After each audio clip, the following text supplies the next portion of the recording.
Hello everyone, this is CACS, Sparsh Udani this side. After so much drama, High Court, Supreme Court, Twitter protest and everything, कल से finally आपकी exam start हो रही है as per the schedule और सारी चीजें आपने पढ़ चुकी है I guess. Very very very best of luck for to you. I hope कि आपने जितना प्रिपेयर किया है वही आपसे एग्जाम में पूछा जाए and I hope you are prepared well.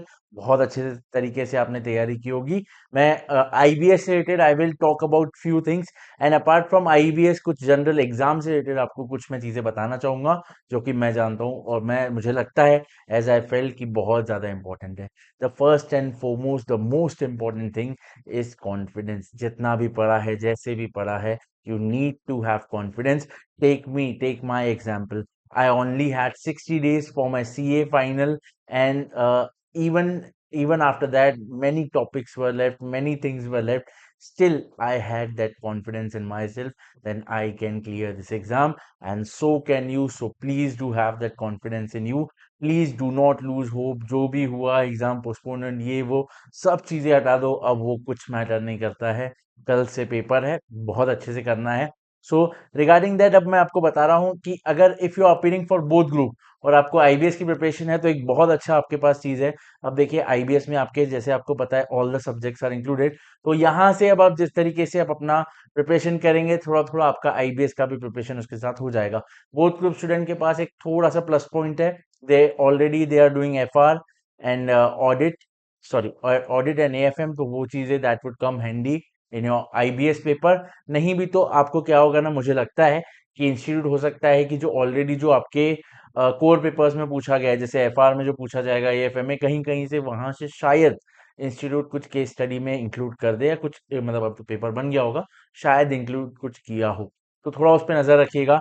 जो स्टूडेंट सिर्फ सेकंड ग्रुप के लिए हैं फर्स्ट ग्रुप के पेपर्स को एक बार बस रीड आउट कर लीजिएगा किस तरीके के क्वेश्चंस हैं। हो सकता है देयर इज अ पॉसिबिलिटी कि थोड़ा उस तरीके का या उसको कुछ डिराइव करके कुछ केस स्टडी बनाई गई हो आईबीएस में। So keep an eye on on that. देखो फर्स्ट अटेम्प्ट है, you don't know we don't know, तो उस तरीके से है जितना ज्यादा हम अपनी तैयारी रखेंगे। एनसीएस नहीं होना है कोई भी चीज को लेके, ठीक है। जो आपके पास मटेरियल है वॉट एवर यू हैव जो भी चीजें हैं, just have confidence in that, have confidence in your self and go with it. ठीक है चलो। और उससे एक और इम्पोर्टेंट चीज मैं आपको बताना चाहूंगा एग्जाम में जब भी आप पहले पेपर आता है द 15 मिनट्स, आप सब लोग को ये चीजें पता है बट फिर भी मैं बोलूंगा रीडिंग टाइम बहुत ज्यादा इसेंशियल है, क्रूशियल है आप लोग के लिए। In that 15 minutes you have to mark it out. Category wise paper divide कर देना है आपको और उसी तरीके से अप्रोच करना है। जैसे मेरी पुरानी वीडियोस में मैंने आपको बताया था किस तरीके से आपको पेपर अप्रोच करना है। कुछ लोग जैसे क्या करते हैं, सारे जो उनको अच्छे से आते हैं और the answers they know well, सारे पहले एक साथ ट्राई कर लेते हैं फिर उसके बाद पूरा कचरा एक साथ आखिरी के लिए छोड़ देते हैं। वैसा मत कीजिए, मिक्स आउट रखिए चीजों को। देखो सब आपको अच्छे से आए दैट इज नॉट पॉसिबल। होता है तो that's a very good thing, नहीं होता है तो नॉर्मल है। तो उसमें आपको क्या करना है, इवन आउट रखिए पेपर को, बैलेंस रखिए। कुछ चीजें आप अच्छे से आते हैं वो लिखिए, बीच में जो नहीं आता है वो भी बीच में ट्राई करते जाइए। क्या होगा, पेपर चेकर के लिए पेपर इवन रहेगा। नहीं तो ऐसा स्लोप में पेपर नहीं दिखना चाहिए, थोड़ा सा इंप्रेशन पे फर्क पड़ता है। सो कीप वो चीजों को ध्यान में रखिए, keep that in your mind, ठीक है। चलो उसके बाद आपको बता देता हूँ आईबीएस के रिगार्डिंग ऑडिट को लेकर एक था मेरे माइंड में कि आप लोग को कुछ चीजें ऐसी है जो मैं अभी आपको बता देता हूँ, एक बार सुन लो। बोथ ग्रुप वाले सिंगल ग्रुप वाले दोनों लोग सुन लो। ऑडिट का देखो क्या है, हमने संपूर्ण में all the essays are covered, उसके साथ प्रोफेशनल एथिक्स जो मुझे लगता है that is an a category topic, वो भी हमने कवर किया हुआ है इसमें, ठीक है। तो दैट ए कैटेगरी टॉपिक भी प्रोफेशनल एथिक्स पूरा कवर्ड है संपूर्ण में। सर इससे ज्यादा और क्या आ सकता है, ऑडिट में कुछ कोई नहीं बोल सकता बिकॉज क्या है आपको पता है इंस्टीट्यूट हर बार कुछ ना कुछ बाउंसर फेंकता ही ऑडिट में, खास करके आपके कोर पेपर में। तो क्या आईबीएस में करेगा, देयर आर चांसेस बहुत कम है। बट आपको क्या करना है, जो आपके पास केस स्टडीज है ऑलरेडी उनके ऊपर ज्यादा बेस्ड रहना है। यहाँ पे आपके पास टॉपिक है, वहां पे आपको केस स्टडी में जो अलग अलग चीजें पूछी गई है इंस्टीट्यूट की तरफ से वो मार्कआउट आपको करनी है और वो चीजों पे ध्यान रखना है। क्या क्या है इसमें देखो, आपको पता है संपूर्ण आप लोग के पास है। संपूर्ण में देखिए सारे आपके प्रोफेशनल एथिक्स के सारे क्लॉजेस हैं, जो भी सेक्शंस है रेलेवेंट वो हैं। आपके सारे स्टैंडर्ड्स हैं, सॉरी सारे स्टैंडर्ड्स हैं आपके, देखिए सारे स्टैंडर्ड्स यहाँ पे कवर्ड है ऑलरेडी। स्टैंडर्ड्स का अगर आप सेकंड ग्रुप वाले हैं तो एक बार रीड आउट कर लीजिए, स्टैंडर्ड्स को समझ लीजिए कौन से स्टैंडर्ड में क्या पूछा गया है, ताकि वहां पे देखो डायरेक्टली तो आपको कुछ देगा नहीं कोई भी केस स्टडी में। सो वहां पे मैप आउट करने के लिए आपके लिए इजी रहेगा। ओपन बुक है बट समझदारी से काम करना है। सो इसलिए रीड इट आउट, एक बार समझ लीजिए उस चीज को। सॉरी।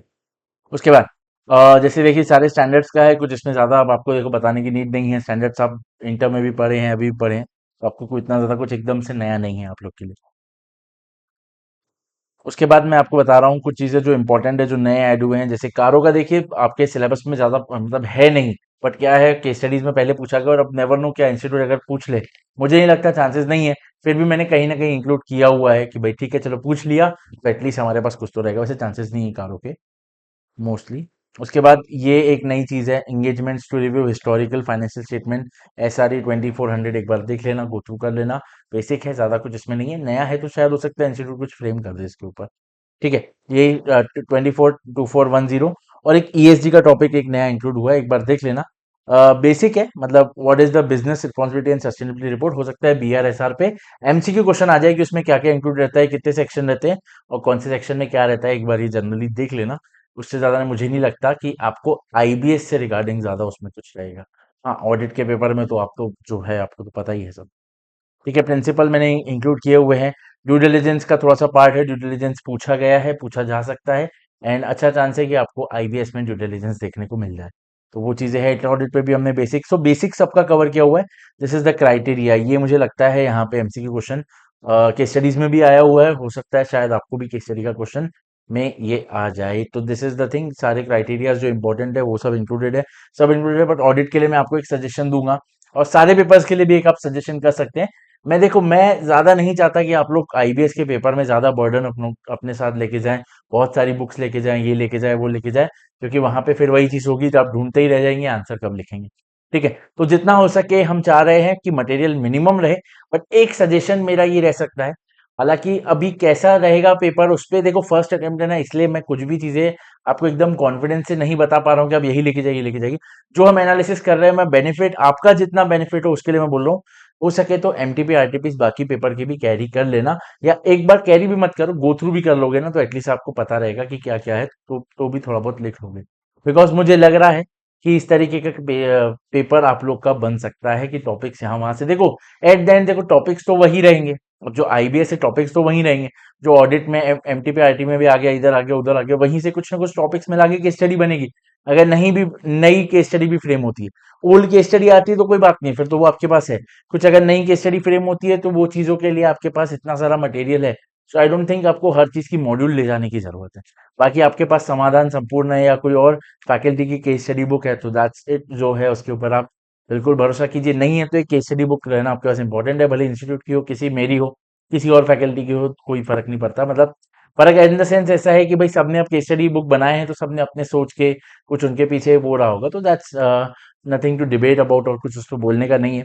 तो बेसिकली आप समझ लीजिए कि जिस तरीके से चीजें आएगी आपको, तो यहाँ पे ज्यादा आपको कोई भी स्ट्रेस नहीं लेना कि मेरे पास ये मटेरियल नहीं है, वो मटेरियल नहीं है, ये मॉड्यूल नहीं है, वो मॉड्यूल नहीं है। जो है जितना है मैक्सिमम से मैक्सिमम उसमें आपको डिराइव करना है। ठीक है, ऑडिट का मैंने आपको बता दिया किस तरीके से करना है। देखो, अब यहाँ पे इन डिटेल मेरे को बताने का ना आपको जरूरत है ना आपके पास टाइम है सुनने का। तो इन शॉर्ट मैं आपको क्लियर बता दे रहा हूँ, कल से बस पेपर आपके स्टार्ट हो रहे हैं। बहुत अच्छे तरीके से मेहनत की। ग्रुप टू के जो स्टूडेंट्स है, प्लीज अपने जो ग्रुप वन के स्टूडेंट्स है उनसे एक बार फीडबैक ले लीजिए किस तरीके के पेपर है, एक बार उनसे पेपर देख लीजिए कि क्या क्या पूछा गया है, एक आपको ओवरव्यू लग जाएगा, या हो सकता है वही कुछ टॉपिक IBS में आपको मिल जाए। ठीक है, तो अच्छे से कीजिए सब, बिल्कुल घबराना नहीं है कोई भी चीज को लेके। जितना हो सके एकदम शांत रहिए, एकदम काम से, एकदम आराम से अच्छे से पेपर अटेम्प्ट कीजिए। मैक्सिमम से मैक्सिमम पेपर अटेम्प्ट करने का ट्राई कीजिए, और बिल्कुल वहां पे डरना नहीं है, किसी और से कोई मतलब नहीं रखना है। जो क्या सामने वाला क्या कर रहा है, पीछे वाला क्या कर रहा है, आजू बाजू वाला क्या कर रहा है, ये आपको बताने की जरूरत नहीं है, फिर भी मैं बोलना मेरा कर्तव्य है, तो वो चीज मैं आपको बता रहा हूँ। बिल्कुल किसी और के ऊपर ध्यान मत दीजिए, एकदम कामली जितना आपने प्रिपेयर किया है अच्छे से किया है, कॉन्फिडेंस के साथ जाइए, एंड बहुत अच्छे तरीके से एग्जाम क्लियर कीजिए। फर्स्ट अटेम्प्ट है तो जितना हो सकेगा, मेरे को लगता है इंस्टीट्यूट भी पेपर मॉडरेट ही निकालेगा। बाकी देखिए, डिफिकल्टी तो इज इन माइंड, आपने जो पढ़ा हुआ है वो आ गया तो पेपर इजी, जो नहीं पढ़ा है वो आ गया तो पेपर डिफिकल्ट। तो that is in your mind, but as all overall मैं बोल सकता हूँ कि पेपर मॉडरेट रहेंगे, तो ज्यादा स्ट्रेस लेने की जरूरत नहीं है, जितना पढ़ा है अच्छे से कीजिए। Bye, take care, see you next time. बहुत अच्छे तरीके से मेहनत कीजिए, और कोई भी आपको डाउट है एग्जाम रिलेटेड कोई भी, तो my Telegram is in the description, connect with me. जो भी आपको डाउट है डेफिनेटली अगर मुझसे सॉल्व हो सकेगा, I will try. Bye, take care, see you next time.